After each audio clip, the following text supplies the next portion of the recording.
ուրեմն ոսկե նույն ցլիկի հայտարարագրած բանը ունեցվածքը ավելին է երևի, քան իրենց ձեր պահած, բան ժամանակներում պահած բանակի համար տարեկան հատկացումները։ Դրա համար մի քիչ խոսքի արժեքը իմացեք, գնահատեք ձեր բերանից դուրս եկած բառերը ու տենց բաներ, մանիպուլյացիաներ մի արեք, էլի, որովհետև կարող դուրս գանք ու պատասխանենք ձեզ։ Կամ ասում եք բանը, ես չգիտեմ այդ պոդքասթերները են, պոդքասթինգ վարողներ են, չգիտեմ ինչ են, այդ չստացված, իրենք ինչ են խոսում։ Բա որ չգիտեք ինչ են խոսում։ Նոր նայեցի մենակ 3 հաղորդմանը դուք եք հյուրեր եղել։ Տենց շատ տեղեր եք գնում, որ չգիտեք բովանդակությունը, թե մենակ այդ պոդքասթին։ Նայում եմ, ասենք, ձեր գործընկեր Գառնիկ Դանիելյանը իրանցից շատ է այդ եթերին եղել։ Այո, 3 հաղորդման եղել է, կտամ, սկրին եմ արել, կտամ։ Տիկին Գրիգորյանն ա եղել, տիկին Ագնեսա Խամոյանն ա եղել, Լևոն Քոչարյանն ա եղել, պարոն Գեղամ Մանուկյանն ա եղել, բոլորդ եղել եք։ Մի ընդհատեք ինձ, մի ընդհատեք։ Ու առհասարակ, երբ որ լսում եմ սենց, ինչեր են խոսում, ասում եմ, Աստված իմ, տեսնես, այս մարդկանց հայրենիքը ո՞րն է, այս որ երկրից են խոսում, որ երկրի քաղաքացի,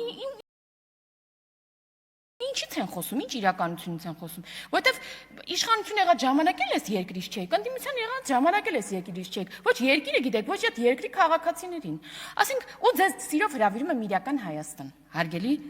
գործիչներ, որտեղ ոչ թե ապրիլի 24-ը ջնջված է օրացույցից Տիկին Գալստյան, այլ մենք վերակառուցում, վերանորոգում ենք Ծիծեռնակաբերդի հուշահամալիրը, որը վանդալիզմ չէ, ինչքան էլ դու փորձեցիք բանանել, մանիպուլացնել։ Հրավիրում ենք իրական Հայաստան, որտեղ ընդդիմադիր հայացքներ ունեցող գործիչներ, պատգամավորներ դասավանդում են բուհերում էլի Տիկին Գալստյան։ Այ օրինակ,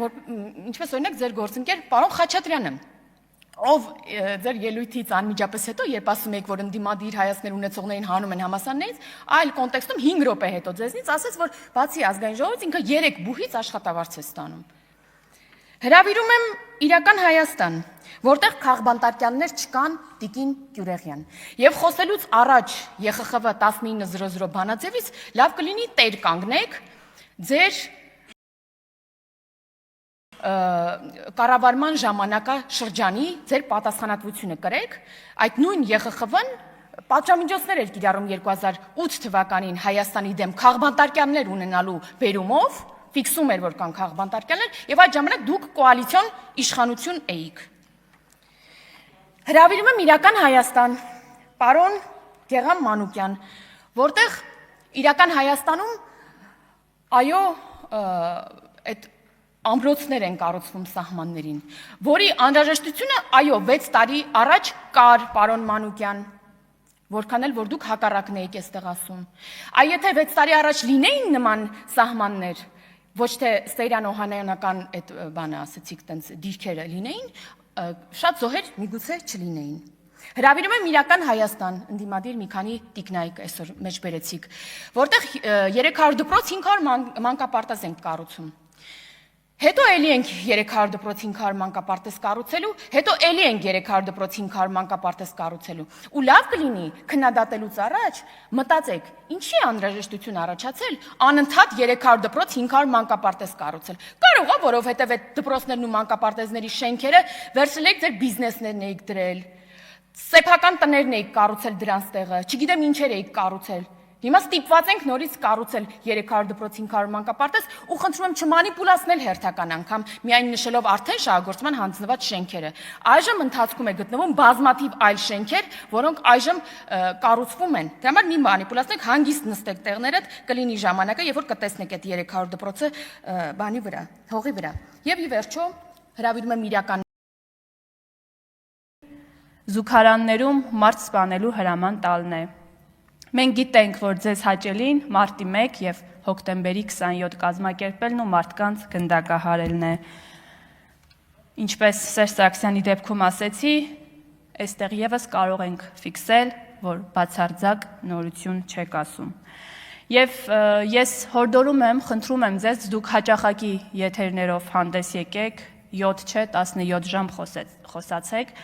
որովհետև սա միայն ու միայն վերահաստատում է Հայաստանի Հանրապետության ժողովրդի մոտ այն տեսակետն ու կարծիքը,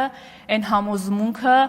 որ մեր երկրում երբեք ու երբեք պիտի թույլ չտանք, որ ձեզ նմանները վերադառնան իշխանության, անգամ ընդդիմության կարգավիճակում դուք անելիք չունեք։ Եվ խոսելով Հայաստանի Հանրապետության ժողովրդի մասին, ես ուզում եմ ձեզ եւ բոլորիս վստահեցնել, որ այնքան իմաստուն է Հայաստանի Հանրապետության քաղաքացին, որ այո, ձեր ամեն խոսելուց հետո եւ վերհիշելով անցած տարիները մեր պատմությունը, մեկ անգամ եւս բոլորս միասին առաջիկա ընտրություններում ձեզ ձեր համապատասխան տեղն ենք ուղարկելու, ի նկատի ունեմ մեր քաղաքացիների հետ միասին։ Եվ նորից եմ կրկնում, դուք անգամ ընդդիմության աթոռները չեք զբաղեցնելու, որից հետո այսպես դատարկ թողնելու։ Անվերադարձ գնալու եք քաղաքական աղբանոցը եւ ինչքան էլ փորձեք հույսեր փայփայել վերադարձի, դա չի լինելու։ Դուք անհույս լավատես եք եւ կարող եք շարունակել այդպես մնալ, դա ձեր ընտրությունն է։ Խոսելով ընտրությունների մասին, չեմ կարող չանդրադառնալ առաջիկայում սպասվելիք թիմ ընտրությունների մասին, մասնավորապես Էջմիածնում սպասվելիք թիմ ընտրությունների մասին եւ վաղաշաբաթի մեր սիրելի հայրենակիցներին ուզում եմ ասել եւ խնդրել հորդորել, որ վերջիններս նոյեմբերի 16-ին գնալով ընտրատեղամաս իրենց ձայնը վստահեն մեր թեկնածուին, ով ես տեսնում եմ, թե ինչպիսի սեր ու հարգանք է վայելում քաղաքացիների շրջանում։ Խնդրելու եմ մեր ընտրողներին գնալ ընտրատեղամաս եւ թույլ չտալ, որպիսի Գյումրի 2 տեղի ունենա։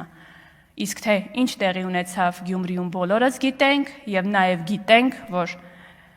Քոչարյանասերժական բանդայի Բաղձալի երազանքը Գյումրի 2-րդ իրականացնելն է, որը մեր քաղաքացիները այս դեպքում Էջմիածնի մեր սիրելի հայրենակիցները թույլ չեն տալու։ Հիշեցնեմ, որ մեր թեկնածուն քվեաթերթիկում համար 7-ն է եւ նորից եմ կրկնում ամենայն պատասխանատվությամբ, որ վայելում է Էջմիածնի բնակիչների հարգանքը, սերը եւ վստահությունը։ Հարգելի հայրենակիցներ, խոսելով Էջմիածնից չեմ կարող կարճ անդրադարձ չկատարել մեր սրբության սրբոց մայրաթորին եւ այս ամբիոնից եւս մեկ անգամ ուզում եմ տեղեկացնել մեր հայրենակիցներին, որ հոգեվոր նորոգման գործընթացը մենք սկսել ենք ինքներս մեզանից եւ ես վերջին շրջանում հատկապես ամեն կիրակի մասնակցելով պատարագների վստահորեն կարող եմ ասել, որ Հայաստանի Հանրապետության հոգեվոր արժեքներ կրող քաղաքացիները, իրական հոգեվոր արժեքներ կրող քաղաքացիները մեր կողքին են եւ մենք բոլորս միասին կարողանալու ենք շատ շուտով վեհարանը իրականում վերադարձնել վեհին։ Եվ նորից այս ամբիոնից ուզում եմ իմ աջակցությունը հայտնել այն բոլոր իրական հոգեվորականներին, ովքեր այս պահին հայտնվել են կտրիչի սև ցուցակում եւ ուզում եմ ասել Տեր Արամի գլխավորությամբ այդ մարդկանց զորակցություն եմ հայտնել։